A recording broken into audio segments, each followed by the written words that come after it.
A Dream of a Woman. Written and narrated by Casey Plett.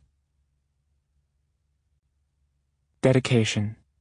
For Sarah B., miss you, always. And for Juanita, sorry about the rough parts. Epigraph. Why do they say ghosts are cold? Mine are warm, a breath dampening your cheek, a voice when you thought you were alone. Julie Bunton, Marlena. Temporarily could last a long time. Allison Stein, Road Out of Winter. Hazel and Christopher. 1. When Hazel grew up and moved out of the prairies, she would learn from movies and the news that small towns were supposed to be poor and dying.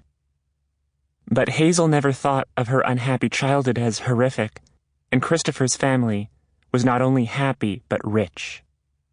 They lived in a cul-de-sac next to a canola field, in a house with a wide yard surrounded by poplars. They were always renovating their basement. If you had pressed Hazel as a child, she maybe could have admitted she was jealous.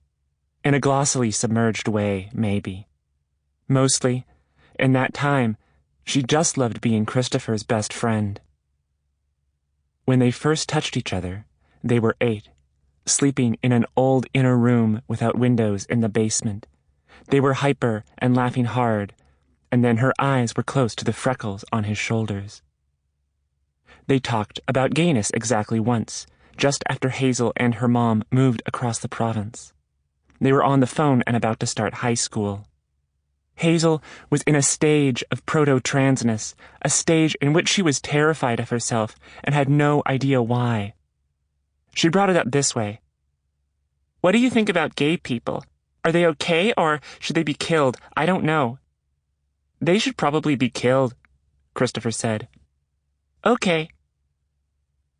They talked on the phone a lot after Hazel moved away.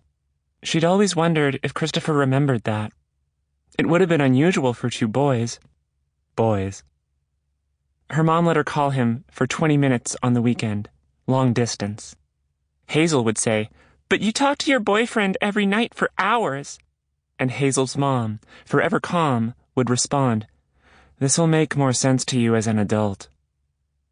It did make sense to Hazel now, if not in the way her mother probably imagined. Christopher was always happy to talk. He didn't have the same emotional needs as Hazel back then, and even as a young teenager, Hazel recognized that. But he always made time for her. He did. Hazel last saw Christopher when she was 20. Home from out west, knowing her boy days were numbered, as were the reasons to come back to this part of the world. She and her mom were at her aunt's for Christmas, and Hazel walked from the other end of town in the snow, the creak of her boots the only sound in the pale afternoon sunset. She walked in the door of Christopher's house, and no one was on the first floor. She went down to the basement, noticed a bedroom off to the side with power tools everywhere and half-installed hardwood floors. In the rec room, Christopher and a couple other guys were watching The Departed with a 2-4 of Bud. There was a particular kind of American, Hazel had learned since, who was bummed to know that Canadians drank Bud. One of the guys said he wanted more beer, but hated the girl who worked at the vendor. Hazel had felt herself teetering on an edge then, between a fear of how volatile it might be to continue knowing these boys, and a distant sadness at the knowledge that she might never see these stupid fuckers again. Funnily enough, there had been a trans guy in town, her age, who'd come out around a year prior. He'd announced himself, then right away skipped off to the city. Hazel brought up his name like a test, like hazarding an exhibition round.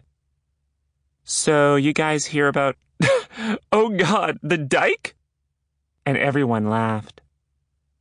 "I have no problem with gay people," Christopher said, "but gender reassignment."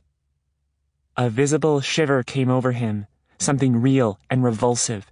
He shook his head like he'd stomped on something crawly and was trying to forget about it. When the 2-4 ran out, they all went to a park. Sample complete. Ready to continue?